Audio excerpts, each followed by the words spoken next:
राहुल गांधी, राहुल गांधी। एक बार जोरदार ताली हम सबके नेता आदरणीय राहुल गांधी जी के लिए।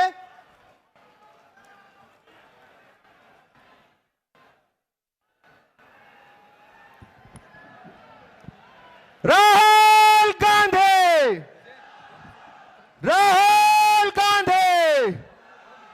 एक बार दोनों हाथ उठा के जब राहुल गांधी जी हमारे मंच पर आएंगे जोरदार नारों के साथ, राहुल गांधी, राहुल गांधी। जोरदार तालियों के साथ हमारे नेता राहुल गांधी जी का स्वागत करेंगे।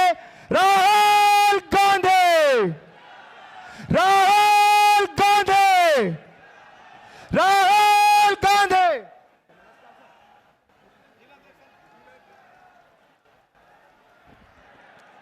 अब मैं सर्वप्रथम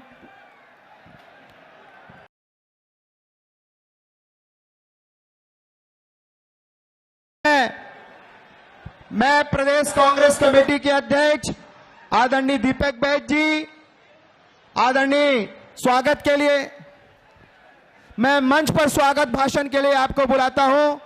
हमारे बीच हमारे नेता सचिन पायलट जी, भूपेश बघेल जी, चरणदास महंत जी, एक गजमाला से आदरणीय। आज के इस बिलासपुर के सभा में उपस्थित हमारे नेता, जहां भारत जोड़ो यात्रा में पूरे देश में पैदल घूमने वाले माननीय राहुल गांधी जी के लिए एक बार जोरदार तालियों के साथ स्वागत। साथ ही हमारे बीच में हमारे प्रभारी माननीय सचिन पायलट जी, पूर्व मुख्यमंत्री भूपेश बघेल जी, चरणदास महंत जी और जिला कांग्रेस के अध्यक्ष और तमाम हमारे सेक्रेटरीज और तमाम हमारे नेतागण। आदरणीय साथियों, लोकसभा चुनाव चल रहा है और ये लोकसभा चुनाव में इस समय बदलाव की लहर है। बिलासपुर की जनता भी कहता है कांग्रेस आना चाहिए, छत्तीसगढ़ की जनता भी कहता है कांग्रेस आना चाहिए। इस समय भारतीय जनता पार्टी सरकार के खिलाफ में पूरे देश में और पूरे छत्तीसगढ़ में माहौल बन चुका है।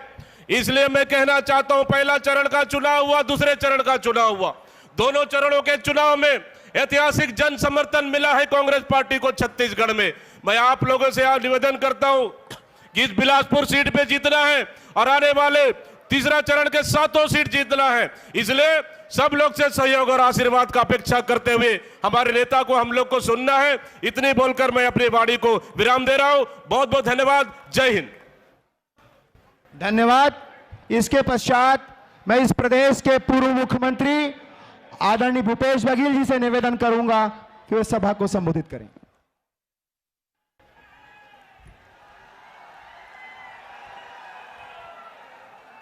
बोले भारत माता की, छत्तीसगढ़ मातारी की, कांग्रेस पार्टी जिंदाबाद, राहुल गांधी जिंदाबाद। आदरणीय राहुल जी, आदरणीय सचिन पायलट जी, आदरणीय डॉक्टर चरणदास महंत जी, आदरणीय दीपक बैज जी और जिसके प्रचार के लिए हम सब आए हैं भाई देवेंद्र यादव जी और सभी विधायकगण, पूर्व विधायकगण, संगठन के सभी साथियों, भाइयों बहनों, युवा साथियों, पत्रकार मित्रों। राहुल जी, वो आपके बीच में ज्यादा देर नहीं रहना है, कावर केवल आगे और कार्यक्रम में जाना है। केवल एक दो बात आपसे कहना चाहता हूं मैं। 2028 और सब किसान लोग कह रही से कि कर्जा माफ होई कि नहीं होई। 2500 रुपये क्विंटल में धान खरीदी करना है, बोले होई कि नहीं होई। 35 किलो राशन सब परिवार ला मिली केरी से, मिलीस कि नहीं मिलीस। बिजली बिल आधा योजना का लाभ सब ले मिलीस कि नहीं मिलीस। एक तरफ राहुल जी है, दूसरा तरफ मोदी जी है। मोदी जी कह रही से अच्छा दिन आई, 10 साल पहले कह रही से काकर अच्छा दिन है, बता दो ऐस नहीं ऐस ना। 2 करोड़ नौकरी मिली कह रही मिलीस। 15 लाख काकरो खाता में ऐस नहीं ऐसे। और अब राहुल जी जिन गारंटी दे थे तेला हम सब ला लागू करना है पूरे देश में, जैसे छत्तीसगढ़ में लागू हो रही से वो इसने पूरा देश में हम अल्लाह लागू करना है। तेकर बर आपसे जनादेश लेबर आदरणीय राहुल जी यहाँ आए। मैं अतके कहना चाहता हूँ 10 साल भारतीय जनता पार्टी मौका मिलेस लेकिन ठगे के अलावा कुछ नहीं करीस। राहुल जी जिन कही थे तेन करथे और किथे पैसा कहाँ लाई।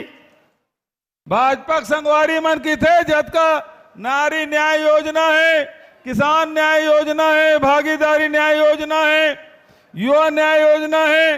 तेकर बर की थे एकर बारे में तो राहुल जी चर्चा करी लेकिन किते पैसा कहाँ लाई। छत्तीसगढ़ के जनता जाना थे जब सब घोषणा जो राहुल जी कर रही से वो सब पूरा हो। तो जब छत्तीसगढ़ में पूरा हो सकते तो देश में भी पूरा हो सकते। ये बात आप सबसे कहना चाहता हूं। बहुत ज्यादा वक्त नहीं लेते हुए पुनः भाई देवेंद्र यादव भारी बहुमत से जिताऊं ये अपील करते हुए अपन बात मैं समाप्त कराता हूं। धन्यवाद। जय हिंद, जय छत्तीसगढ़, जय कांग्रेस। इसके पश्चात में हम सबके लोकसभा के प्रत्याशी भाई देवेंद्र यादव को आमंत्रित करता हूं कि हम सबको संबोधित करें। भाई देवेंद्र यादव।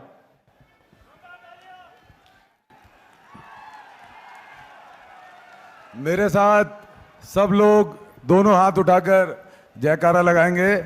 बोलो भारत माता की, छत्तीसगढ़ मातारी की, महामाया दाई की, बोलो परम पूज्य गुरु घासीदास बाबा की।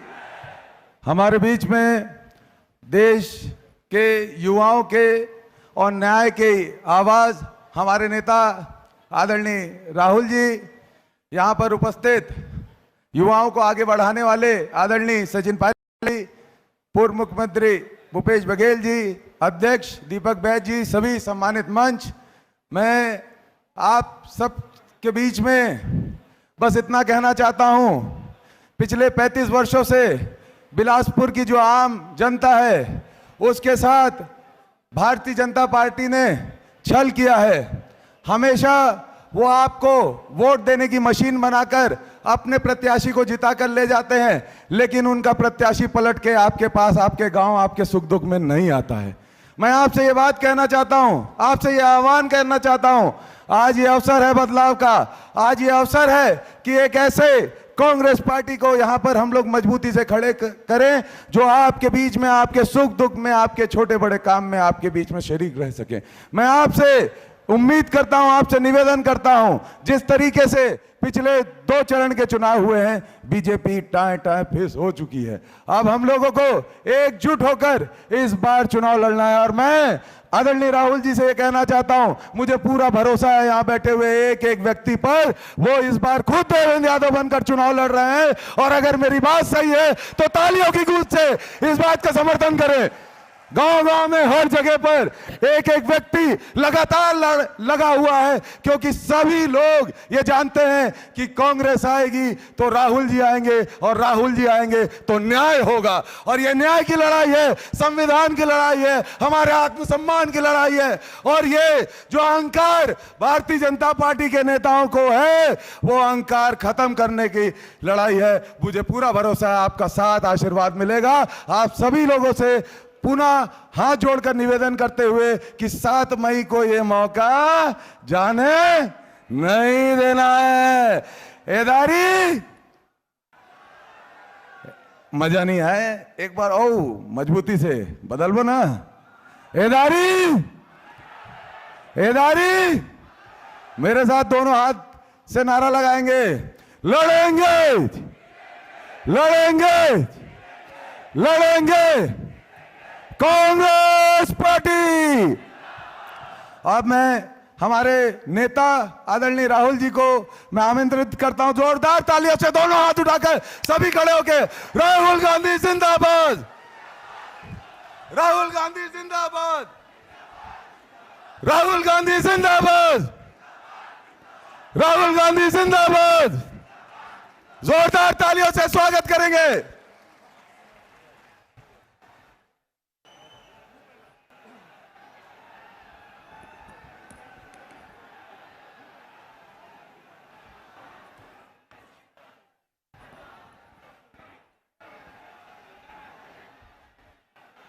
सचिन पायलट जी, दीपक बैद जी,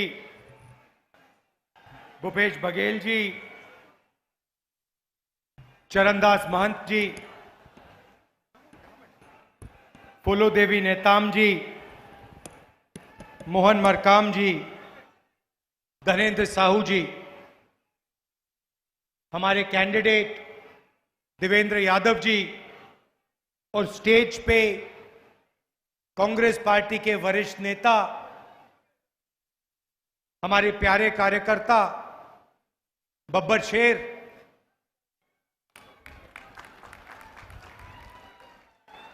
भाई और बहनों, प्रेस के मित्रों, आप सबका यहां बहुत बहुत स्वागत, नमस्कार। ये चुनाव मामूली चुनाव नहीं है। इसमें विचारधारा की लड़ाई है। एक तरफ कांग्रेस पार्टी, इंडिया गठबंधन और दूसरी तरफ बीजेपी। और जो लोग राजनीति को समझते हैं और हिंदुस्तान में ऐसे करोड़ों लोग हैं, उनको मालूम है कि ये चुनाव संविधान का चुनाव है, संविधान को बचाने का चुनाव है। ये जो हमारा कॉन्स्टिट्यूशन है, जो संविधान है, इसको प्रधानमंत्री जी, बीजेपी के नेता, आरएसएस के लोग खत्म करना चाहते हैं, बदलना चाहते हैं। एक तरफ वो कॉन्स्टिट्यूशन को खत्म करने में लगे हैं और दूसरी तरफ कांग्रेस पार्टी इसको बचाने की कोशिश कर रही है।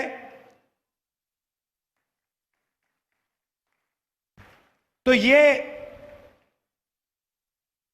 2024 का चुनाव एक प्रकार से संविधान का चुनाव है। अब ये जो संविधान है, ये सिर्फ एक किताब नहीं है। लोग इसको कहते हैं कि ये दुनिया का सबसे बड़ा कॉन्स्टिट्यूशन है, मगर ये सिर्फ किताब नहीं है। ये इस देश में ये गरीबों को अधिकार देता है, ये गरीबों की रक्षा करता है, प्रोटेक्शन देता है, उनके भविष्य की देखभाल करता है और देश में उनकी आवाज और उनका जो जीने का तरीका है, उसकी रक्षा करता है। बीजेपी चाहती है कि इसे फाड़ के फेंक दिया जाए और राज 20-25 लोग अरबपति करें और बाकी जनता देखती रहे। बीजेपी के नेता कहते हैं, एक नहीं अनेक ने कहा है कि हमारी सरकार बनेगी तो इस बार हम कॉन्स्टिट्यूशन को, संविधान को खत्म कर देंगे। दूसरे नेता कहते हैं कि रिजर्वेशन को खत्म कर देंगे। देखिए, संविधान में से रिजर्वेशन निकला, संविधान में से वोट निकला, संविधान में से पब्लिक सेक्टर निकला, संविधान में से आपके अधिकार आए, आपके जो हक हैं, ये सब संविधान की देन है। और अगर ये चला जाएगा तो आदिवासी भाइयों को मैं कहना चाहता हूं, आपका जल, आपका जंगल, आपका जमीन, आपकी जमीन, जीने का तरीका, भाषाएं गायब हो जाएंगे। बीजेपी के लोग आपको वनवासी कहते हैं। आप वनवासी नहीं हो, आप आदिवासी हो। आदिवासी का मतलब वो लोग जो इस देश के, इस धरती के पहले मालिक थे।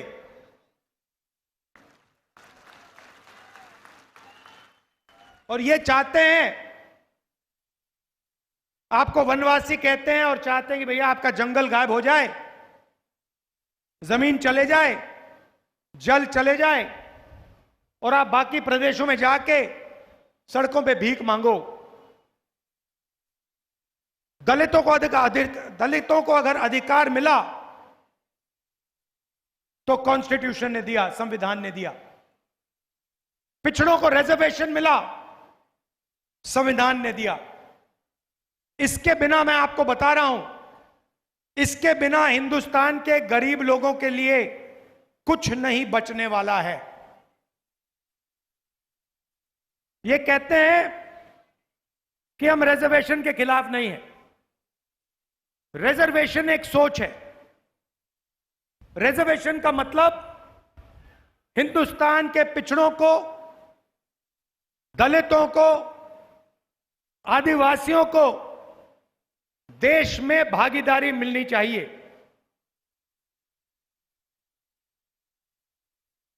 इन्होंने, देखिए, जब ये किसी पब्लिक सेक्टर यूनिट को प्राइवेटाइज करते हैं तो ये रिजर्वेशन को खत्म करते हैं। जब ये ठेकेदारी प्रथा लागू करते हैं तो ये रिजर्वेशन को खत्म करते हैं। जब ये अग्निवीर जैसी योजना लाते हैं तो ये रिजर्वेशन को खत्म कर रहे हैं। पब्लिक सेक्टर में दलितों को, आदिवासियों को, पिछड़ों को जगह मिलती थी। जैसे ही पब्लिक सेक्टर को प्राइवेट कर दिया जाता है, प्राइवेट सेक्टर में ना एक दलित को, ना एक आदिवासी को, ना एक पिछड़े को जगह मिलती है। यह सच्चाई है। मैं चैलेंज करता हूं किसी भी बीजेपी के नेता को कि वो कह दे कि हम पब्लिक सेक्टर यूनिट को प्राइवेटाइज नहीं करेंगे, कि वो कह दे कि हम ठेकेदारी प्रथा को बंद कर देंगे, वो कह दे कि हम किसानों का कर्जा माफ कर देंगे। ये कर ही नहीं सकते ये लोग, क्योंकि इनकी विचारधारा अंबेडकर जी की, नेहरू जी की, गांधी जी की नहीं है। इनकी विचारधारा चुने हुए लोगों की मदद करने की है। इनकी विचारधारा अदानी और अंबानी जैसे लोगों को हिंदुस्तान का पूरा धन, जमीन, जंगल, जल देने की है। अब क्या हुआ? अब हिंदुस्तान की जनता को यह बात समझ आ गई। पता लग रहा है चुनाव में कि हर दलित को, हर पिछड़े को, हर आदिवासी को यह बात समझ आ गई है कि ये बीजेपी के लोग, नरेंद्र मोदी संविधान को खत्म करने में लगे हैं। पहले हम कहते थे, कांग्रेस पार्टी कहती थी ये संविधान के लिए हम लड़े थे, अंग्रेजों से हम लड़े थे। हम इस किताब को बहुत अच्छी तरह समझते हैं। पहले हम कहते थे तो शायद आप लोग मानते नहीं थे, आप लोग कहते थे नहीं, मगर इस चुनाव में सारे लोगों को पता लग गया है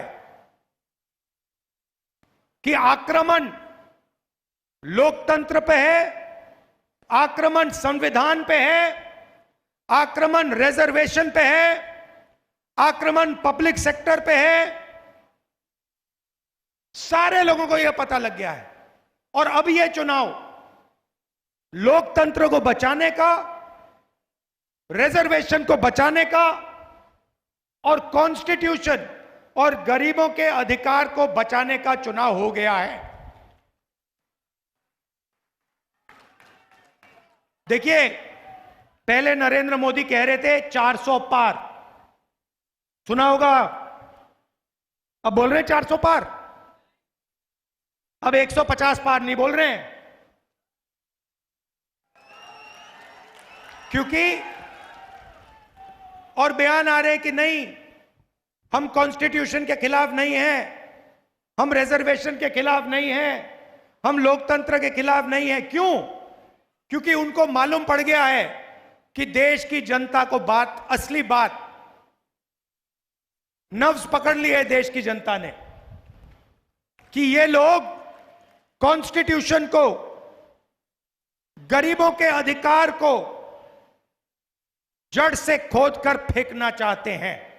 और मैं आप और आप सब मिलकर देश के दलित, आदिवासी, पिछड़े, गरीब, जनरल कास्ट के लोग, माइनॉरिटीज के लोग मिलकर इस किताब का, इस कॉन्स्टिट्यूशन का रक्षा करने जा रहे हैं। इसको कोई रद्द नहीं कर सकता, इसको कोई खत्म नहीं कर सकता। कोई शक्ति नहीं पैदा हुई है दुनिया में, हिंदुस्तान में छोड़ो, नरेंद्र मोदी छोड़ो, दुनिया में कोई शक्ति नहीं है जो इसको रद्द कर सके, इसको फाड़ के फेंक सके।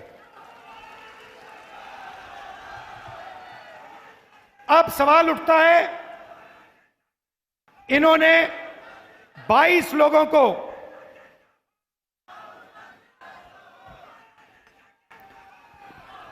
इन्होंने 22 लोगों को 16 लाख करोड़ रुपया दिया है।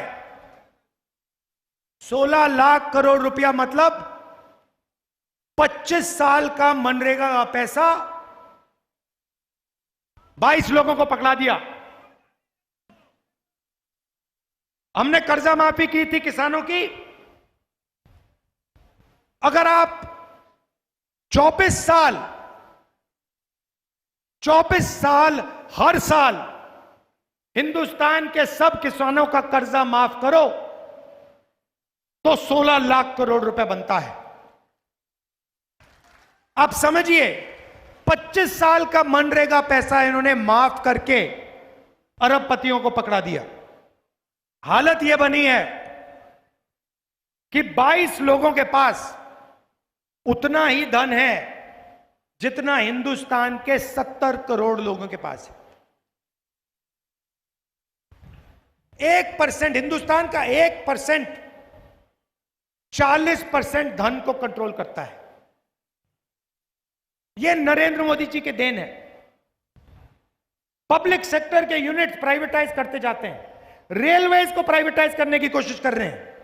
आप समझो कितने लोगों को यह बेरोजगार बनाएंगे, कितने लोगों से ये रिजर्वेशन छीनेंगे, कितने दलितों को, पिछड़ों को, आदिवासियों की जिंदगी ये बर्बाद करेंगे। ये लगे हुए हैं। जितना भी पैसा है सारा का सारा वही 20-25 लोगों को। जीएसटी आप देते हो। आदिवासी युवा शर्ट खरीदता है, 500 रुपए की शर्ट खरीदता है, जितनी जीएसटी वो देता है उतनी जीएसटी अदानी देता है। 18% अदानी देता है, 18% आदिवासी युवा देता है। आदिवासी युवा बेरोजगार, उसके माता पिता हजारों में कमाते हैं और अदानी हजारों करोड़ों में कमाता है, मगर टैक्स अदानी जितना, आदिवासी जितना। क्या मतलब है? तो आप लोगों के जेब से पैसा निकलता है, पेट्रोल खरीदते हो,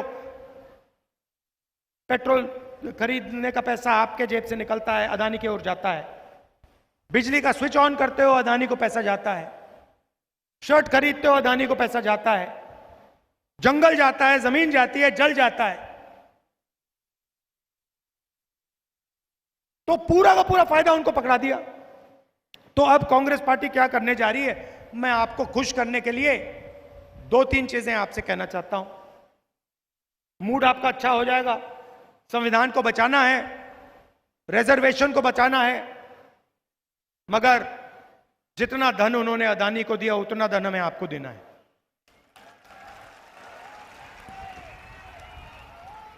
उन्होंने 20-22 अरबपति बनाए, हम करोड़ों लाखपति बनाने जा रहे हैं। अब पूरा देश जानता है कि 21वीं सदी में महिलाएं और पुरुष दोनों जॉब करती हैं, मजदूरी करती हैं। पुरुष 10 घंटे काम करता है, महिला भी 10 घंटे काम करती है और फिर महिला घर जाकर 8 घंटे और काम करती है। यह शायद बात पुरुषों को अच्छी नहीं लगे, मगर ये आपसे दुगना काम करती हैं। आप 8 घंटे करते हो, 10 घंटे करते हो, ये 16 घंटे करती हैं। और ये हिंदुस्तान के भविष्य, हमारे बच्चों की देखभाल करती हैं। ये आपको भोजन पका के देती हैं। मगर जो ये घर में 8 घंटे काम करती हैं, उसके लिए इनको 1 रुपया नहीं मिलता। सही बात?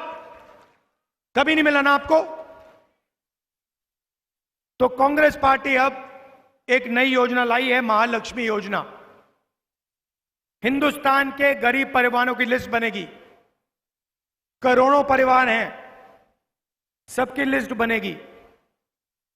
हर परिवार में से एक महिला का नाम चुना जाएगा।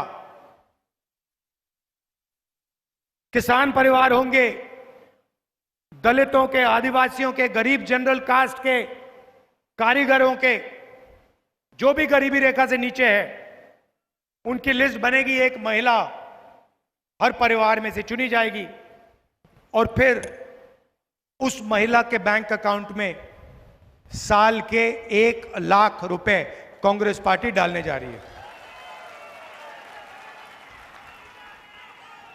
8,500 रुपए महीने के, हर महीना पहली तारीख ठका ठक 8,500 रुपए बैंक में। 1 लाख रुपया साल का, करोड़ों महिलाओं को। क्रांतिकारी स्कीम है। दुनिया में किसी सरकार ने ऐसा काम नहीं किया है। हिंदुस्तान की सरकार पहली सरकार होगी जो यह काम करने जा रही है।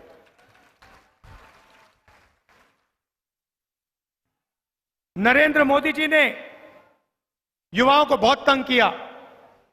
नोटबंदी, जीएसटी,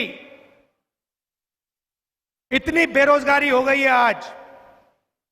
45 साल हिंदुस्तान में इतनी बेरोजगारी नहीं।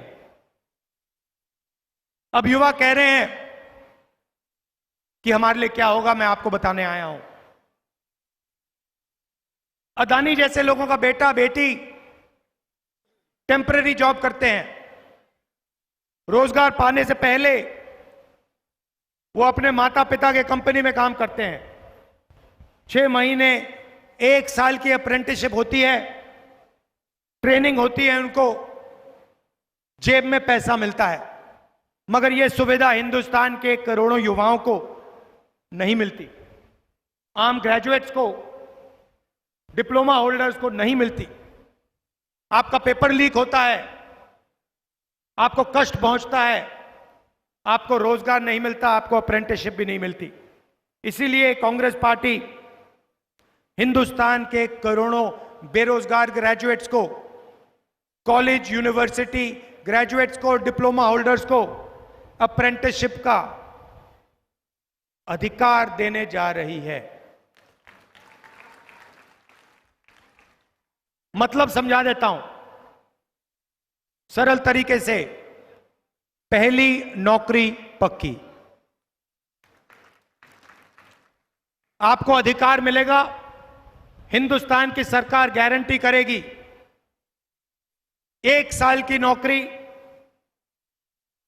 पब्लिक सेक्टर में, प्राइवेट सेक्टर में, सरकारी अस्पतालों में, सरकारी ऑफिसेज में। जो भी यूनिवर्सिटी कॉलेज ग्रेजुएट है, डिप्लोमा होल्डर है, जो भी मांगेगा गारंटी करके उसे 1 साल की अप्रेंटिसशिप मिलेगी, बेहतर से बेहतर ट्रेनिंग मिलेगी और 1 लाख रुपए बैंक अकाउंट में 1 साल के मिलेंगे। 8,500 रुपए महीने के, साल के 1 लाख रुपए और दुनिया की सबसे बेहतर ट्रेनिंग। होगा क्या, हिंदुस्तान को एक बेहतरीन ट्रेंड वर्कफोर्स मिलेगी और ये जो नरेंद्र मोदी ने दीवार बना रखी है, बेरोजगारी की दीवार, इसको हमारा जो स्कीम है, पहली नौकरी पक्की वाला स्कीम, इस दीवार को तोड़ के हटा देगा और करोड़ों युवाओं को 1 साल की नौकरी मिलेगी, ट्रेनिंग मिलेगी और बैंक में 1 लाख रुपए महीने का 8,500 रुपए मिलेगा। तो इन 2 तरीकों से हम करोड़ों लाखपति बनाने जा रहे हैं। अब लोग कह रहे हैं, बीजेपी वाले हर बार कहते हैं हम कर्जा माफ कर रहे थे, कहते हैं पैसा कहां से आएगा। मैं आपको बताता हूं, जितना पैसा नरेंद्र मोदी ने अदानी को दिया है वहां से आएगा, उतना पैसा आपको मिलने जा रहा है। गिनती कर लो, जितना उनको दिया उतना हम आपको देने जा रहे हैं। मीडिया वाले बोलेंगे नहीं, ये मोदी जी का फोटो दिखाएंगे, ये मीटिंग नहीं दिखाएंगे जहां पे हम महालक्ष्मी योजना की बात कर रहे हैं, अप्रेंटिसशिप का अधिकार की बात कर रहे हैं। ये मीटिंग आपको टीवी पे नहीं दिखेगी।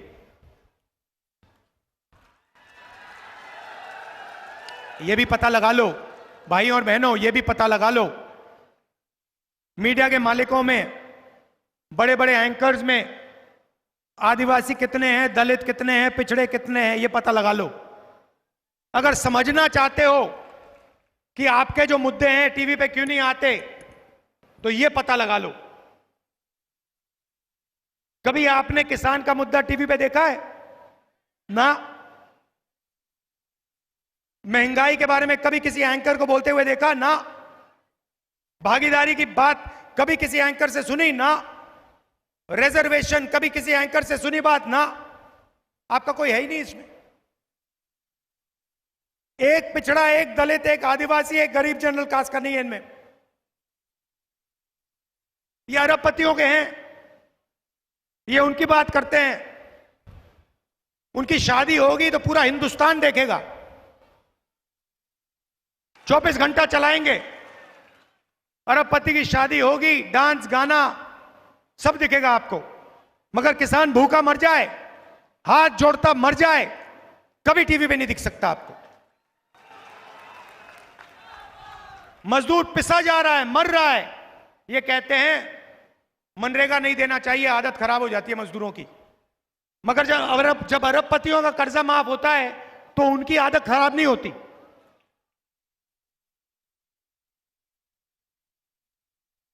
किसानों से कहना चाहता हूं, 2 काम हम आपके लिए करने जा रहे हैं। सरकार आएगी, आपका कर्जा माफ होगा सीधा।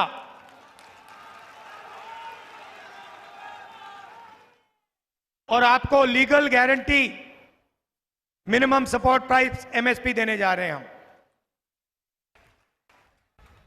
मार्केट में आप कोई भी प्रोडक्ट खरीदो, घड़ी खरीदो, शर्ट खरीदो, पैंट खरीदो, सही दाम मिलता है, सही दाम के लिए मिलता है। मगर किसान अपना धान, शुगर केन, गेहूं बेचने जाता है, उसे सही दाम नहीं मिलता। हम कानून बना रहे हैं, आपको मिनिमम सपोर्ट प्राइस गारंटी करके कानूनी minimum support price Congress party देने जा रही। और जो हमारे मजदूर भाई हैं, आज आपको 250 रुपए मिलता है मनरेगा में, सरकार आने के एकदम बाद 400 रुपए हो जाएगा। और जो आशा और आंगनवाड़ी की का काम करती हैं, जो यहां आई हैं, आपकी आमदनी हम दुगनी करने जा रहे हैं।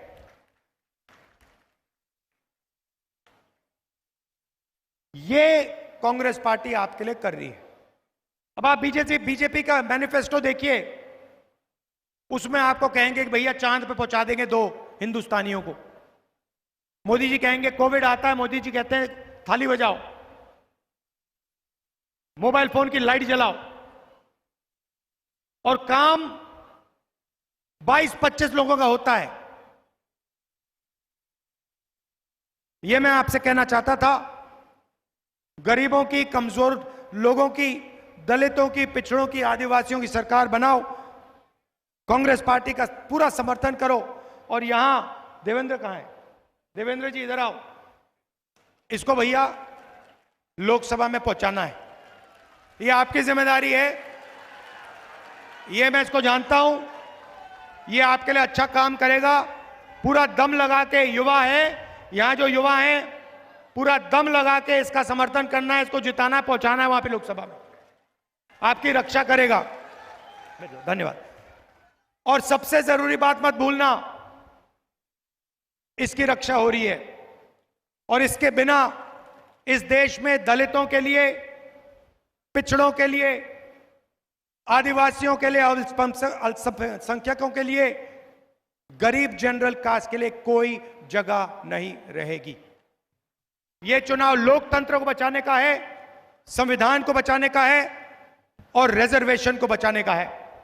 आखिरी बात मैं रिजर्वेशन की कहना चाहता हूं, ये जो 50% का कैप लगा रखा है इसको हम तोड़ देंगे, हटा देंगे और 50% से ज्यादा रिजर्वेशन हम आपको दे देंगे।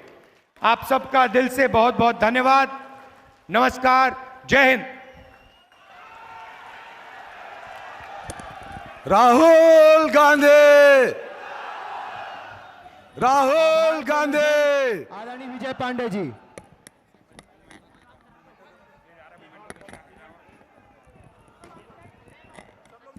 आज के इस बहुत ही महत्वपूर्ण लोकसभा के जन आम सभा में उपस्थित राहुल गांधी जी का मैं बहुत बहुत आभार व्यक्त करता हूं, जिन्होंने एक जन नायक की तरह 35,000 किलोमीटर की यात्रा पूरे देश में की।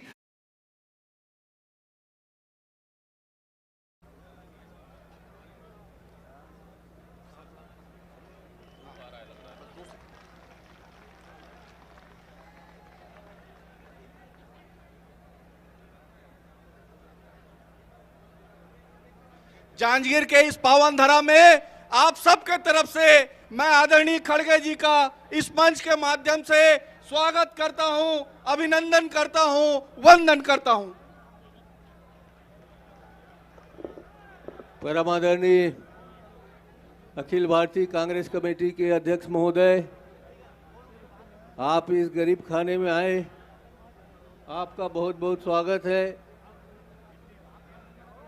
हम सब आदरणीय आपका, आदरणीय सचिन जी का, हमारे दीपक भाई जी अध्यक्ष का, हमारे पूर्व मुख्यमंत्री भूपेश भाई का, आदरणीय ताम्रध्वज जी का और जिला अध्यक्ष राघवेंद्र के अलावा सभी विधायकों का हार्दिक अभिनंदन करते हैं। और हमारे प्रिय डॉक्टर शिव डहरिया को हम सब लोग आशीर्वाद देने आए हैं यहाँ। तो पहला आशीर्वाद स्वागत भाषण के रूप में आदरणीय दीपक भाई जी करेंगे। आपका जोरदार स्वागत करते हुए दीपक भाई को आमंत्रित करता हूँ।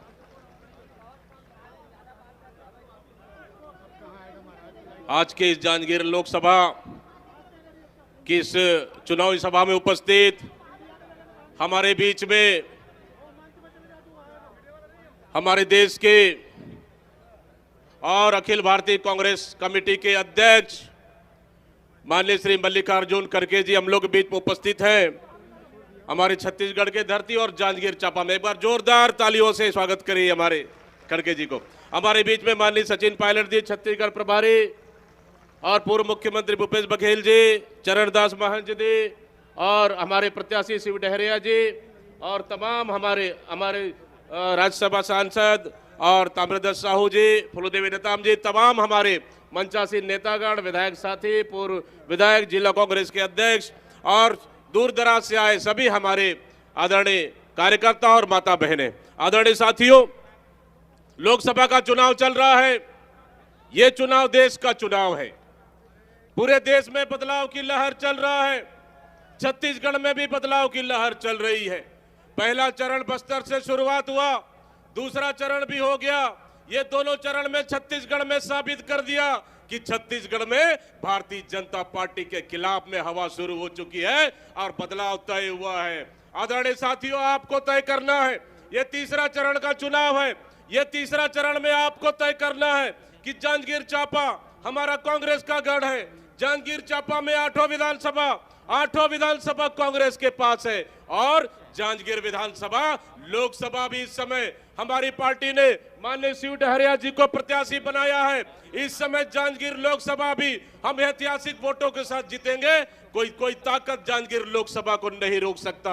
आदरणीय साथियों, ये चुनाव लोकतंत्र बचाने को है, ये चुनाव संविधान बचाने को है, ये चुनाव आरक्षण बचाने को है। इसलिए मैं कहता हूं कि आरक्षण बचाना है, संविधान बचाना है, लोकतंत्र बचाना है तो कांग्रेस को जिताना है। भारतीय जनता पार्टी के नेता हमारा संविधान और लोकतंत्र को खत्म करना चाहते हैं। मैं चुनौती देता हूं भारतीय जनता पार्टी के नेताओं से कि 15 महीने से पहले अधिक छत्तीसगढ़ सरकार ने संविधान हमारे आरक्षण बिल पास कर राजभवन में लटका हुआ है, अटका हुआ है। अगर हिम्मत है तो डबल इंजन का सरकार छत्तीसगढ़ और देश में दोनों भारतीय जनता पार्टी की सरकार है। अगर हिम्मत है तो पास करके बताए हमारे आदिवासी, ओबीसी और एससी समाज के लिए, ताकि जिसका जितना आबादी उतना छत्तीसगढ़ में पहला हक अगर हिम्मत है देने का काम करे। आदरणीय साथियों, हम लोग को खड़गे जी का भाषण सुनना है, उनका संबोधन सुनना है। इसलिए संक्षेप में अपना बात रखते हुए बहुत बहुत धन्यवाद देते हुए मैं अपने वाणी को विराम दे रहा हूं।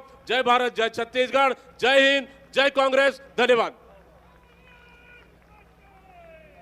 आदरणीय खड़गे साहब ने, आदरणीय हमारी नेता सोनिया जी ने, आदरणीय राहुल जी ने और सभी हमारे वरिष्ठ नेताओं ने आपकी सेवा के लिए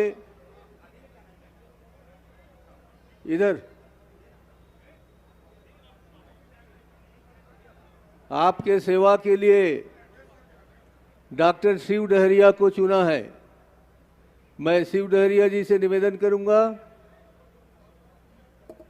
शिव डहरिया जी आप इधर आइए और सबसे आशीर्वाद लीजिए और अपना जीत सुनिश्चित कीजिए।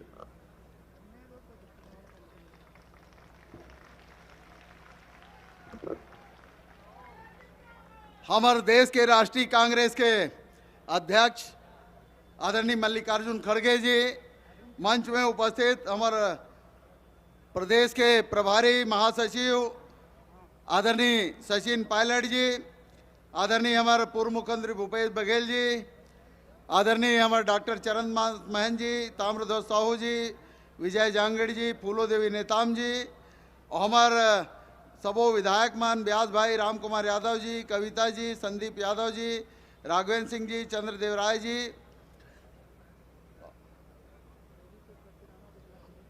और हमारे पामगढ़ के विधायक से सरपंच जी और सबो हमारे सम्मानित विधायक मान, पूर्व विधायक मान, पूर्व सांसद और हमारे पार्टी के सबो, हमारा आदरणीय दीपक बैज जी हमारे प्रदेश अध्यक्ष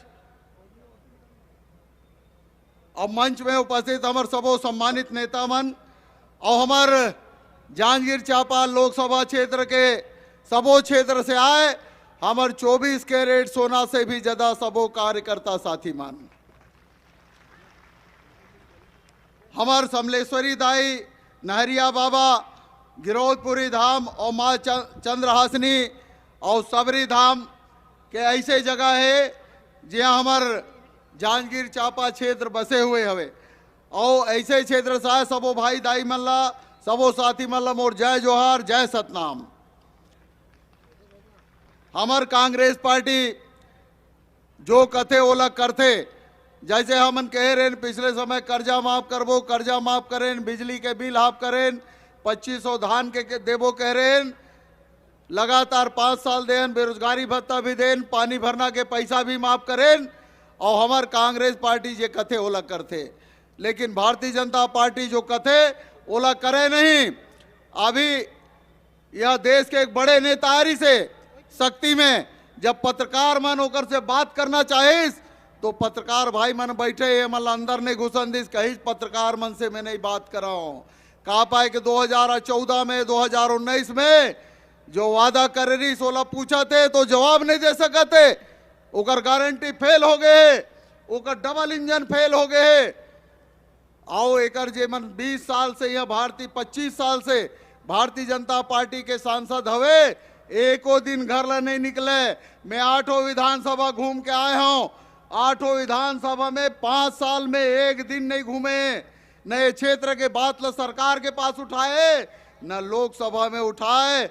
आओ जांजगीर में तो पोस्टर चपेरी से एकर सांसद के लापता सांसद खोजा जाए, तो ऐसे ही करमन के हाल है। और हमार कांग्रेस पार्टी जो न्याय के 5 योजना लाए जेमा महतारी बहनी मन के हमार नारी न्याय योजना में हमार कांग्रेस सरकार जीत के जाही हला सांसद बनी तो सब महिला के खाता में 1-1 लाख रुपया डाले जाही। तो सब एक बार महिला मन पर ताली बजाओ। ऐसे अच्छा योजना लाए हमार आदरणीय खड़गे जी, आदरणीय राहुल जी, हमार सोनिया जी, पायलट जी। तो एक लाभ हमारा पूरा देश भर में मिली। हमार किसान मन के काम हमार कांग्रेस पार्टी ही करते। ओकर पर किसान न्याय योजना लाए जेकर MSP तुरंत बढ़ाए जाए, समर्थन मूल्य। भूपेश बघेल जी के राज के कारण, कांग्रेस के कारण आज किसान मन 3100 रुपया मिलत हवे। ये 31 रुपया समर्थन मूल्य बढ़ के MSP बढ़ी तो लगभग 5000 हो जाही। जो हमार जांजगीर चांपा लोकसभा क्षेत्र में पूरा किसान मन के हवे, सबसे ज्यादा सिंचित क्षेत्र ही हवे। और आज भारतीय जनता पार्टी देश बेचा थे और कौन ला बेचा थे? अपन 2 जन मित्र है ती ला बेचा थे। रेल बेचा थे, हवाई अड्डा बेचा थे, बंदरगाह बेचा थे और सब कारखाना ला बेचा थे। तो आप सब जाना तो दूध जो बेचैया है और दूध जो खरीदैया है। तो सबसे निवेदन है कि सब मिलके ये समय प्रजातंत्र ला बचाना है, लोकतंत्र ला बचाना है और संविधान ला भी बचाना है। ये मन कहते कि हम संविधान बदल देबो, देश बदल देबो, लेकिन जे संविधान बदलने वाला है बाबा साहब अम्बेडकर के, ये क्षेत्र के जनता हमारे देश के जनता ठान ले है कि जे संविधान बदलने वाला वही बदलना है। तो सबसे निवेदन है कि आप सब मिलके 7 तारीख के पंजा छाप के बटन है 3रा नंबर में, कौन नंबर में है? 3रा नंबर के वही बटन ला दबा देना है और पंजा छाप ला जिताना है और कांग्रेस के सरकार लाना है। ऐसे मैं निवेदन करता हूँ। हमारे 8 विधानसभा में कांग्रेस के विधायक है और सबों जगह माहौल है। सब 7 तारीख तक माहौल बनाए रखना है। सीके पे दिया जलाए रखिए, सीके पे दिया जलाए रखिए। रोशनी आने को है, उजाला आने को है, कांग्रेस जीतेगी। आप सब माहौल बनाए रखिए। धन्यवाद। जय हिंद, जय छत्तीसगढ़।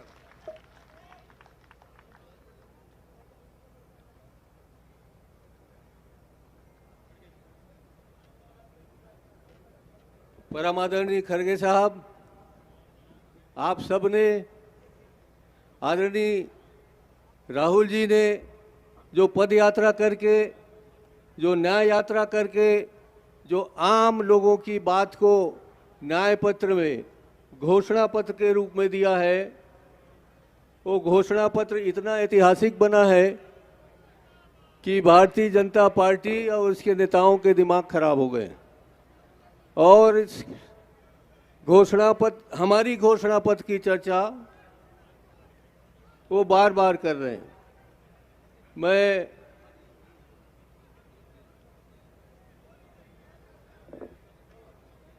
आपसे निवेदन करना चाहूँगा, एक कबीर साहब की धरती है, एक गुरु बाबा घासीदास की धरती है।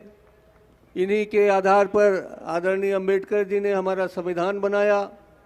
अब उस संविधान को ये लोग ख़त्म करना चाहते हैं। आप ऐसे लोगों को सबक सिखाइए, आपसे हमें पूरी उम्मीद है। आप सादर आमंत्रित हैं। मैं आपको प्रणाम करता हूं किसानों की धरती पर।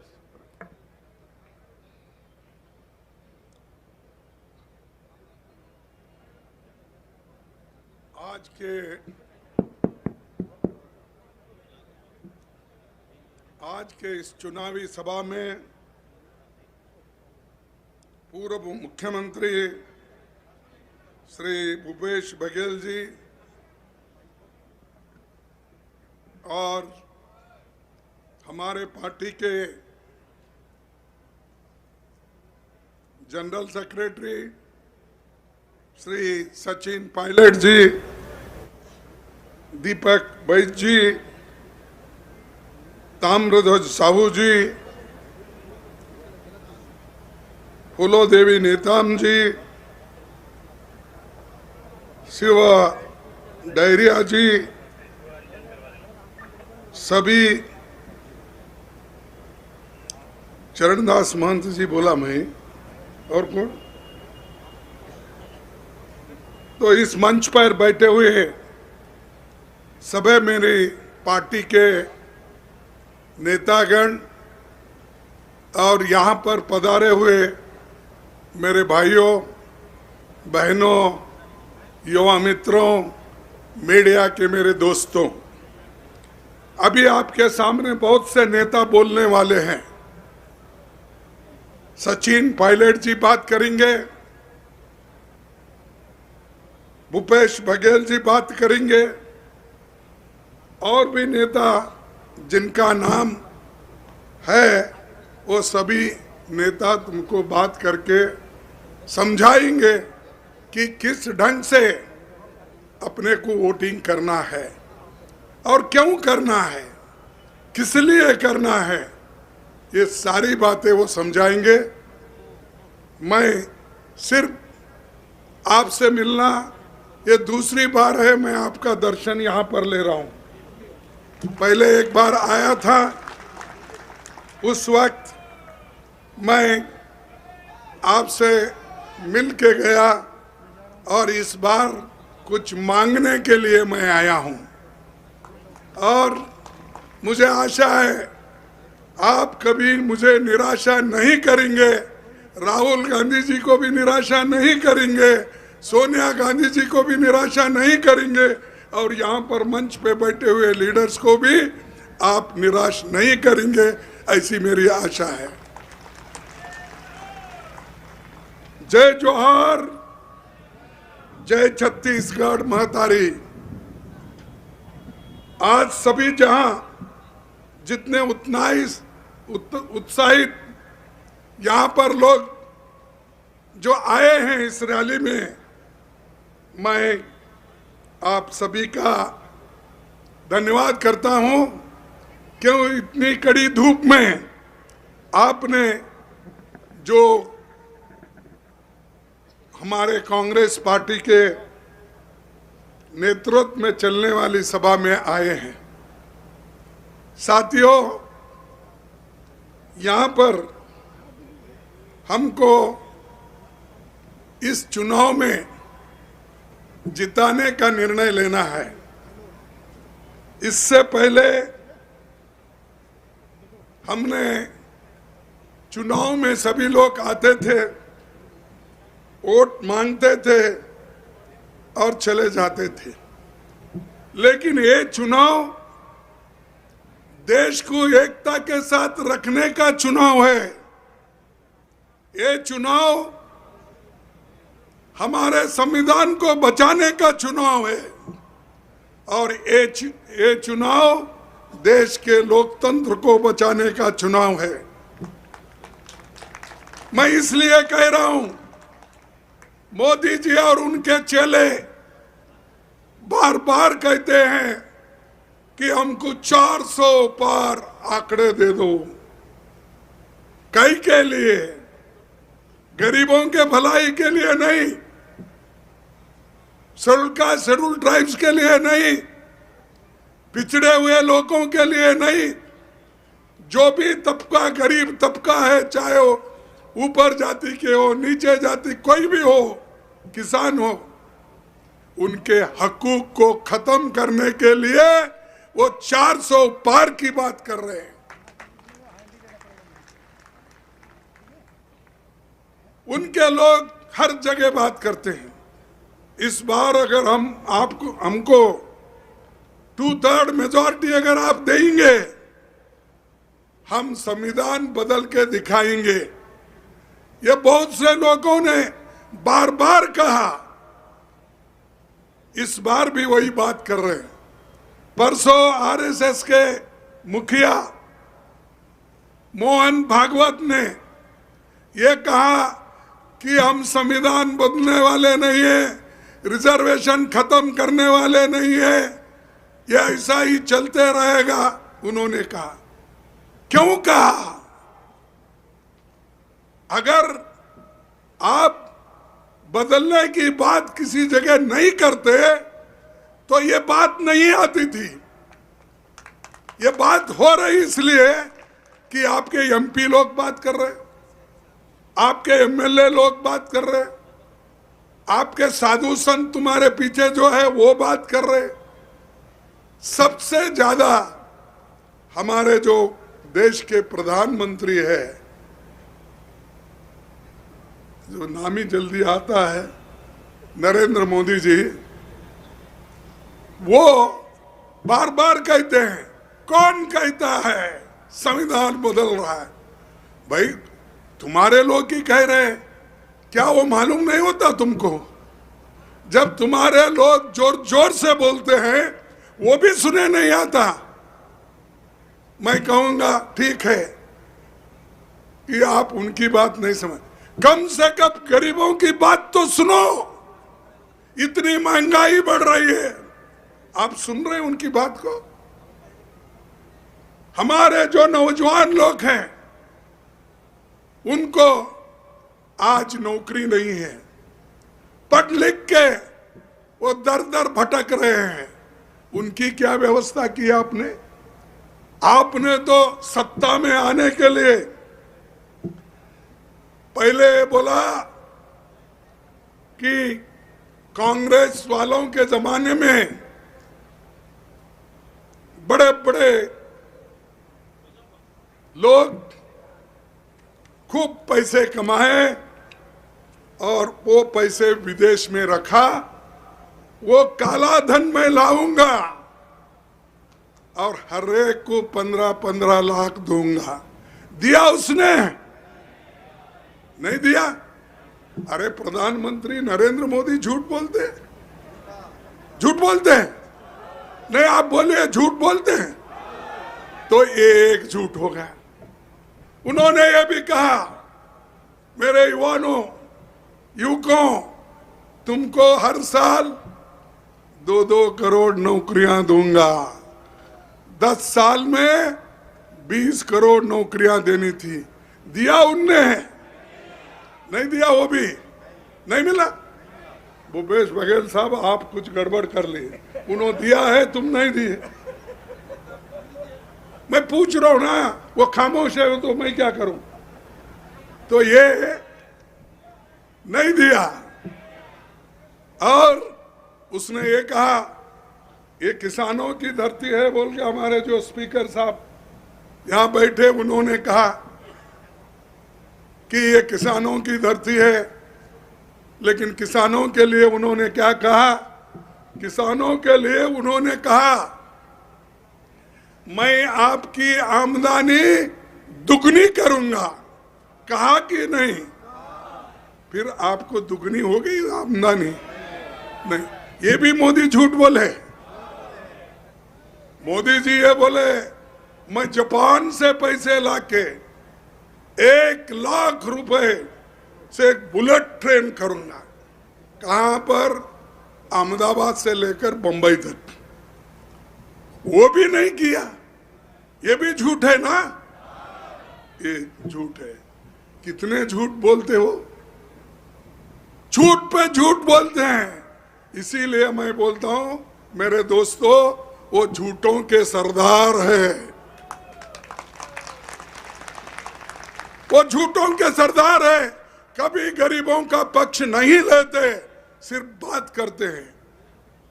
और यहां पर तो ऐसा हुआ है इस देश में, गरीबों को तो बात करते हैं बीजेपी, लेकिन आमदनी किसकी बढ़ाती है?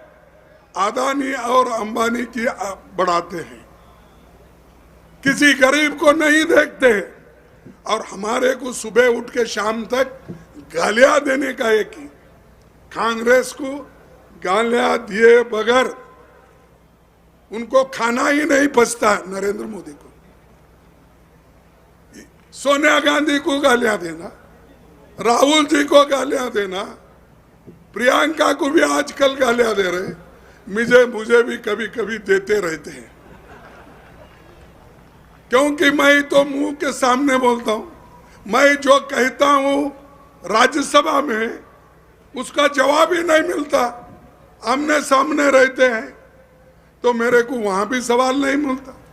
लोगों के सामने, जनता के सामने मैं आके यहां बोलता हूं, इसका भी उन्होंने उत्तर नहीं देते, जवाब नहीं देते। तो ये हमारे जो कहने के और हमारे जो प्रश्न है, उन प्रश्नों का जवाब उन्होंने कभी नहीं दिया।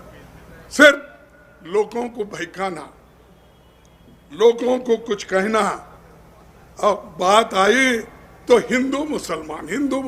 अरे जिस जगह मुसलमान का एक वोट भी नहीं है वहां भी जाके हिंदू मुसलमान बोल रहे। ये मोदी जी का खेल है।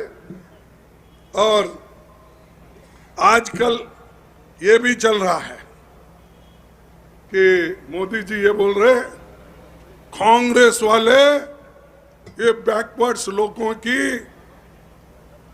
उनके फायदे के लिए, शेड्यूल कास्ट के फायदे के लिए, ट्राइब के फायदे के लिए वो लोग सारे लोगों का एक्सरे कराना चाहते हैं। क्या एक्सरे भाई? उनके घर में सोना कितना है, जमीन कितनी है, नौकरी कितने है? अरे वो तो सेंसस है। बैकवर्ड क्लास के लोगों की स्थिति बदलने के लिए हमें क्या करना चाहिए, उसके लिए वो सेंसस करने का हम इसमें कहा है। उसको भी उन्होंने मजाक उड़ाया। यहां तक कहा कांग्रेस वाले तुम्हारे मंगलसूत्र को भी नहीं छोड़ेंगे। कहा या नहीं कहा? ऐसा अगर प्रधानमंत्री और 5 साल रहेगा देश का पूरा बर्बाद करके जाएगा।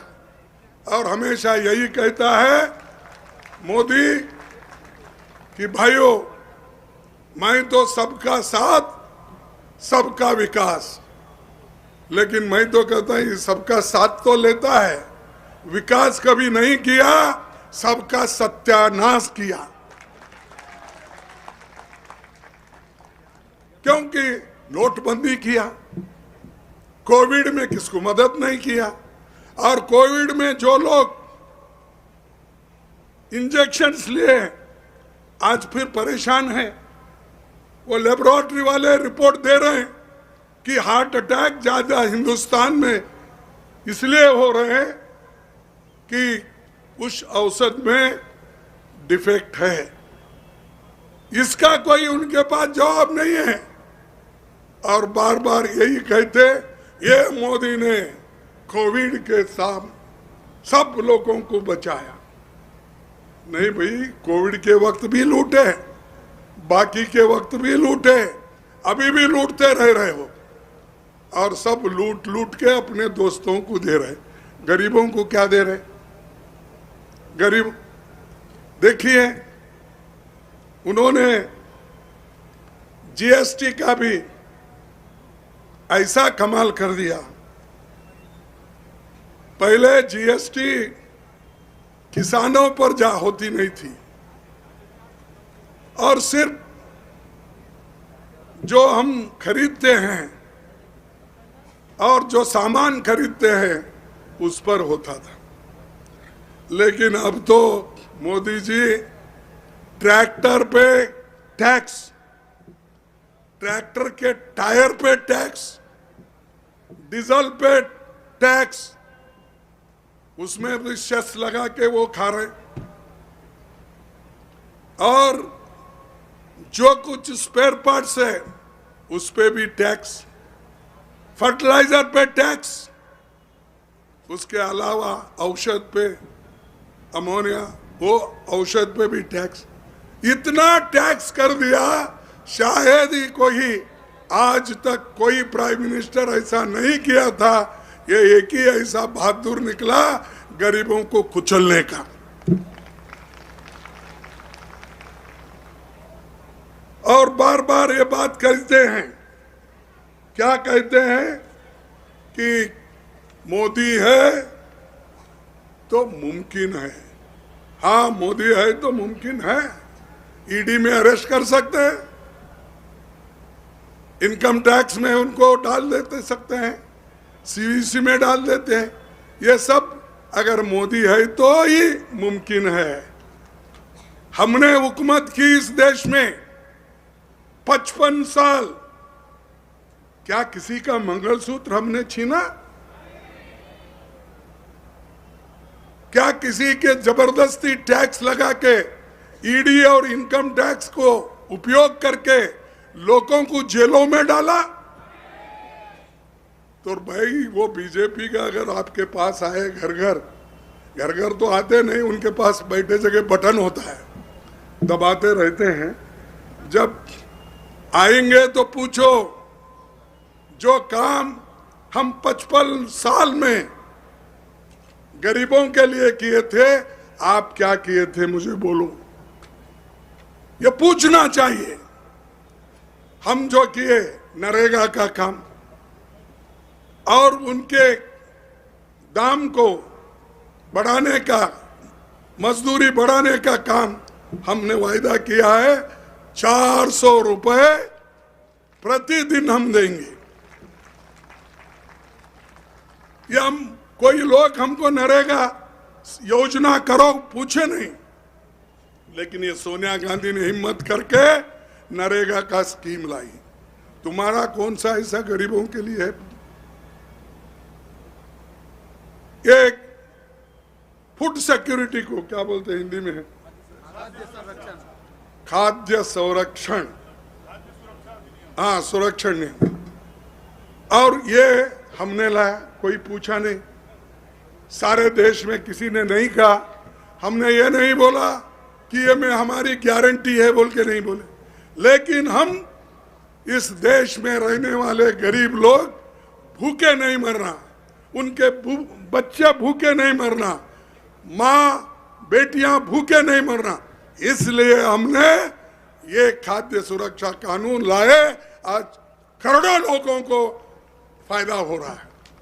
और ये मोदी बोलते हैं 80 करोड़ लोगों को मैं मुफ्त दे रहा हूं, 5 केजी मुफ्त दे रहा। अरे हम तो 35 केजी देकर कई हमारे राज्यों में हमने मुफ्त बांटा। यहां पर भी कई स्कीम भूपेश बघेल ने, गहलोत ने और इस फ्रंट लाइन में जितने हमारे मंत्री बैठे हैं, इन्होंने सभी मिलके इस छत्तीसगढ़ के लोगों को इतने स्कीम दिए, शायद हिंदुस्तान में कहीं भी नहीं। खुद मोदी अहमदाबाद में, गुजरात में नहीं दे सके और दूसरे जगह तो क्या दिलाएंगे। और मोदी जी हमेशा मेरी 56 इंच की छाती है बोलते। अरे भाई मैं वो 56 इंच का लेके क्या करूं? लोगों का छोटा पेट है भरने का, उतना तो काम करो तुम। वो भी नहीं करते और झूठ पे झूठ, झूठ पे झूठ बोलकर लोगों को आज फंसा रहे हैं। और हर जगह जाते हैं वो अकेले बात करते हैं और किसी को, अपने ही पार्टी के लोगों को साथ नहीं रखते हो। और क्या कहते हैं हर जगह, ये मोदी की गारंटी। अरे भाई तेरी गारंटी लेके क्या करना? तेरे पार्टी की गारंटी, तेरी सरकार की गारंटी हमको होना चाहिए। जैसा हम कांग्रेस की गारंटी बोलते हैं, जैसा हम लोग युवाओं के लिए न्याय, महिलाओं के लिए न्याय, किसानों के लिए न्याय, गरीबों के लिए न्याय और ओबीसी के लिए जनगणना करके न्याय दिलाने का काम हम कर रहे हैं। ये हमारी गारंटी है, ये मोदी की गारंटी नहीं। मोदी की गारंटी 2 करोड़ में चले गया, 15 लाख में चले गया, किसानों का वो तो चले गए। मोदी की एक गारंटी है कि जो वो कहते हैं वो नहीं करते, ये एक ही गारंटी पक्की है। क्योंकि दूसरा कुछ किए ही नहीं, बोलते ही रहे, करने का काम उन्होंने नहीं किया। इसीलिए भाइयों, 2 चरण के तो इलेक्शन हुए, ये तीसरा चरण है। अब तक मैं हर जगह घूमा हूं, हर जगह पहुंच के लोगों से बात किया हूं। अब मैं मैसूर से आ रहा हूं, कल मैं रात में गुलबर्गे में था, मैसूर से सीधा यहां पर आया रायपुर से फिर आपका दर्शन लेने के लिए यहाँ चंपा में आया हूं। सब लोग ये कहते हैं कि पहला चरण दूसरा चरण जो हो गया उसमें कांग्रेस को भारी बहुमत मिलेगा। इसीलिए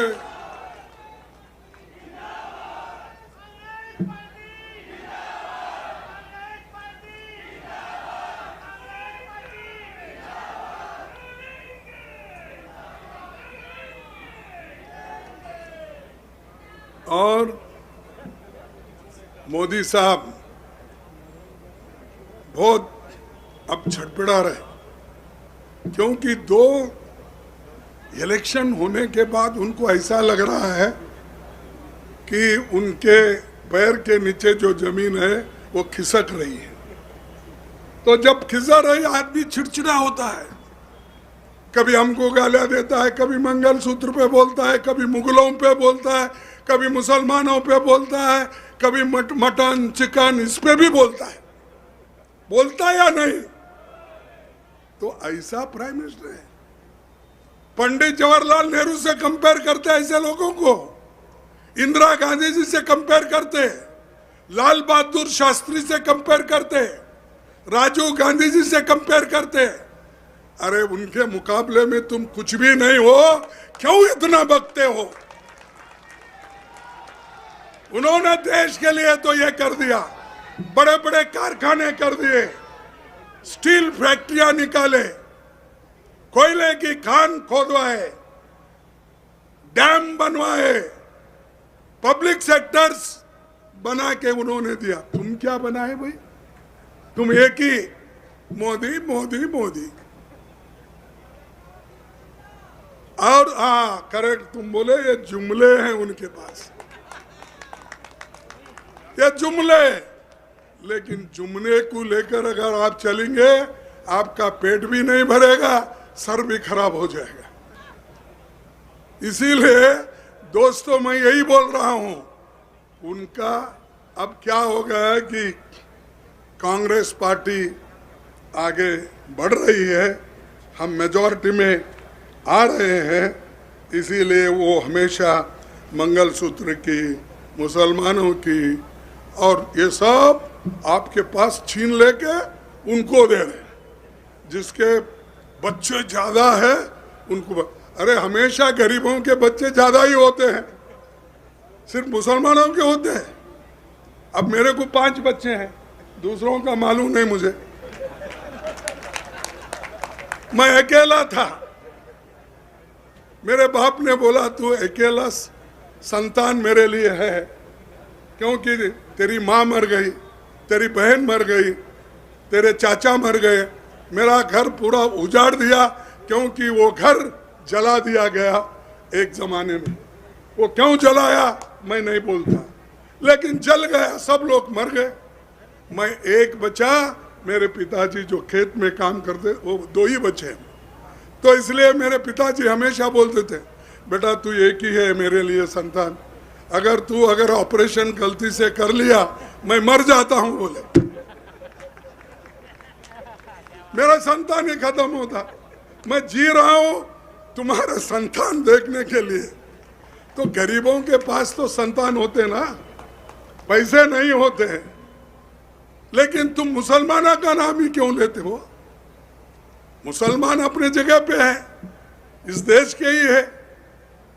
तो मैं भाइयों आपको इनके गुमराह में मत आओ।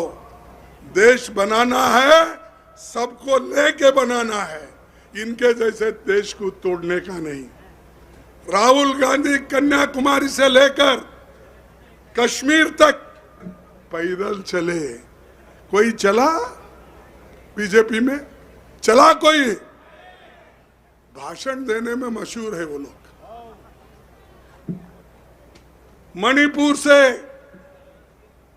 महाराष्ट्र तक उन्होंने चला, बस से, पैदल से उन्होंने चला। आप चले कोई? आप बोले तो आप नहीं, बीजेपी वाले चले कोई नहीं। और भाषण तो ऐसा करते, ये रिसेंटली है, इधर की बात है। लेकिन आजादी के वक्त भी ये लोग कहीं भी दिखते नहीं थे।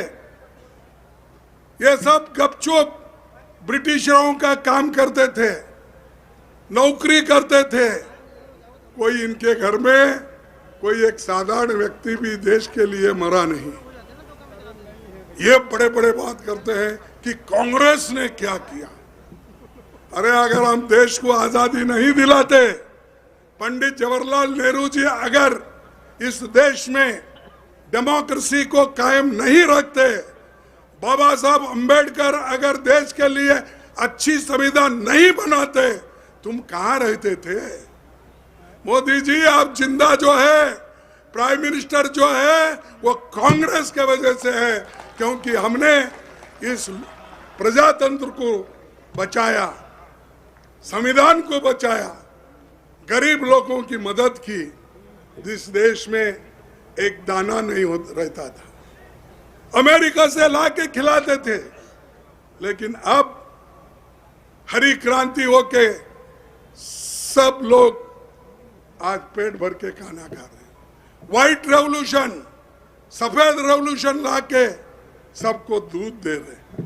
ये काम हम तुमको जिंदा रखने के लिए किया। और चाय भी बनती है, दूध के बगैर बनती नहीं, अच्छी चाय नहीं होती। और मैं एक मजदूर का बेटा हूं।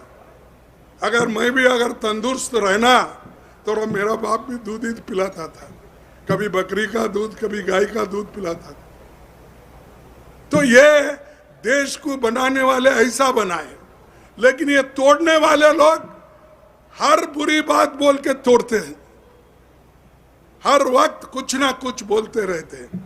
इसीलिए मैं आपसे निवेदन करता हूं कि आप लोग एक होकर पंजे को वोट दीजिए। देंगे ना? ये क्या है? पंजे को। अरे हाथ हमेशा तुम्हारा साथ रहता है भाई। कमल का फूल सुबह अगर तोड़ दिए, शाम में सब सूख जाता है। ये सूखने वाला फूल होना क्या मजबूत काम करने वाला हाथ होना? आप बताइए। हाथ, तो हाथ हमारा चिन्ह है, और हाथ के अब मोहर लगाओ और हमारे लोगों को जिता के लाओ। और हमारे यहाँ के जो कैंडिडेट हैं, क्या शिव कुमार डहरिया, देखो इनका भी नाम शिव कुमार, अबे बराबर ये राम का मुकाबला कर सकता है, क्योंकि ये शिवा है। मेरा भी मल्लिकार्जुन बोले तो मैं भी शिवा हूं। अष्टलिंग में मेरा एक लिंग है मल्लिकार्जुन के नाम से। तो ऐसे धार्मिक बातें करके लोगों को फंसाओ मत। लोग अब होशियार हो गए, पढ़े लिखे हो गए। सिर्फ हम लोग जंगल में ही नहीं रहते, हम लोग बाहर आ गए हैं। तुम्हारे जैसा एजुकेशन पाएंगे, तुम्हारी जैसी नौकरी करेंगे, तुम्हारा जैसा बिजनेस करेंगे और दुनिया को बताएंगे हम भी सशक्त हैं, हम भी लड़ सकते हैं, देश के लिए और कौम के लिए लड़ सकते, ये हम दिखाएंगे। तो भाइयों, मैं और ज़्यादा नहीं बोलने जाता, तो मैं इतना ही कहूँगा कि अपने जितने भी गारंटी है, वो गारंटी तो हमने बगैर पूछे पहले दिए, और आज भी वो गारंटीज हम आपको देने जा रहे हैं। मैं अभी आपसे कहा कि हमारी जो गारंटी है, पहली युवा न्याय, ये राहुल गांधी जी ने कहा कि पहली नौकरी पक्की, हर शिक्षित युवाओं को 1 लाख की अप्रेंटिसशिप का अधिकार देंगे। जितने भी नौजवान लोग यहाँ बैठे हैं, उनके लिए ये युवा न्याय। दूसरा, भर्ती भरोसा, 30 लाख सरकारी नौकरियों को हम भर्ती करके रहेंगे।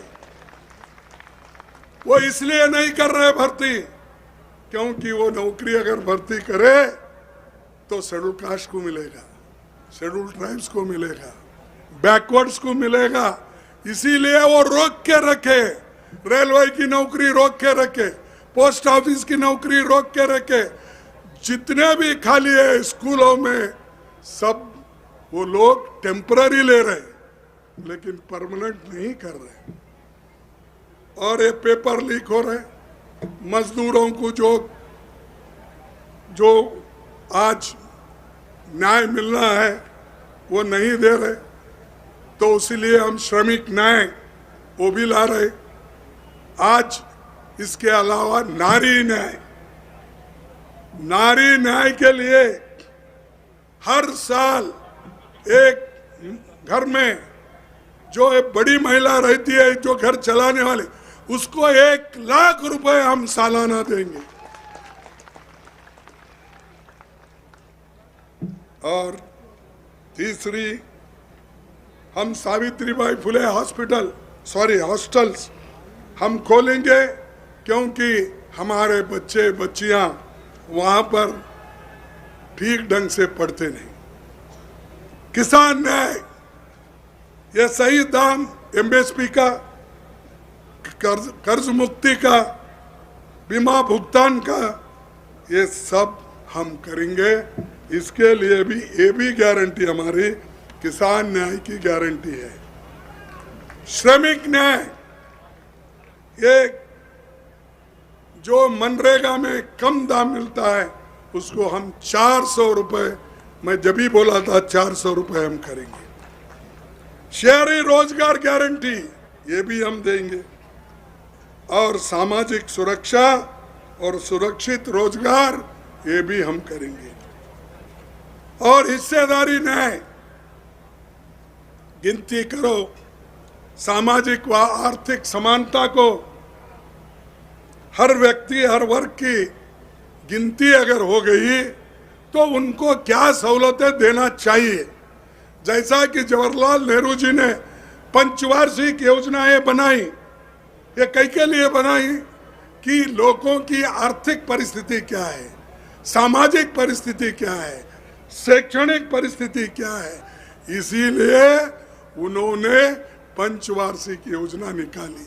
और ये बोल रहे हैं भाई ये क्यों गिनती करा रहे, हर एक घर में कांग्रेस वाले घुसना चाहते हैं, हर एक अलमारी खोलना चाहते। अरे भाई, हम अलमारी खोलने के लिए या अदानी अंबानी की तिजोरी खोलने के लिए नहीं आए, हम गरीबों के लिए आगे क्या करना चाहिए ये सोचने के लिए ये आंकड़ा जरूरी है। और आखिरी में यही कहूंगा कि हम जो जिस रास्ते पे चल रहे हैं वो नेक का रास्ता है, गरीबों के भलाई के लिए ये रास्ता है। इसीलिए आप सभी लोग एक होकर, एकजुट होकर काम करो, संविधान को बचाओ, लोकतंत्र को बचाओ। अगर बचाएंगे नहीं, सबसे ज्यादा खतरा आपको है, किसी लीडर को नहीं है।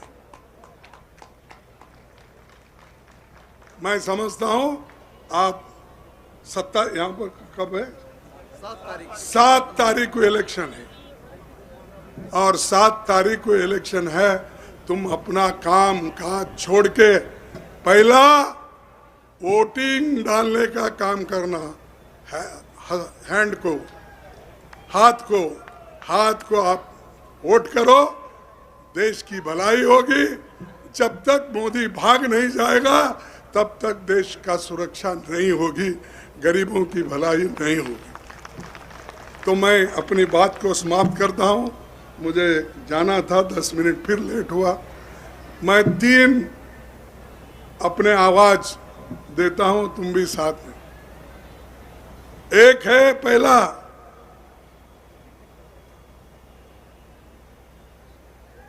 देश बचाओ मोदी भगाओ, मोदी भगाओ देश बचाओ, मोदी भगाओ देश बचाओ, मोदी भगाओ देश बचाओ।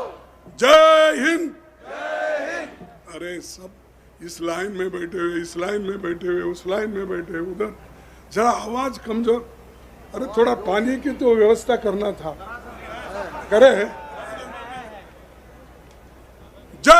जय हिंद, जय हिंद, जय कांग्रेस, जय कांग्रेस, जय कांग्रेस। सबको नमस्कार और जीत के आओ। आप सबको धन्यवाद, नमस्कार।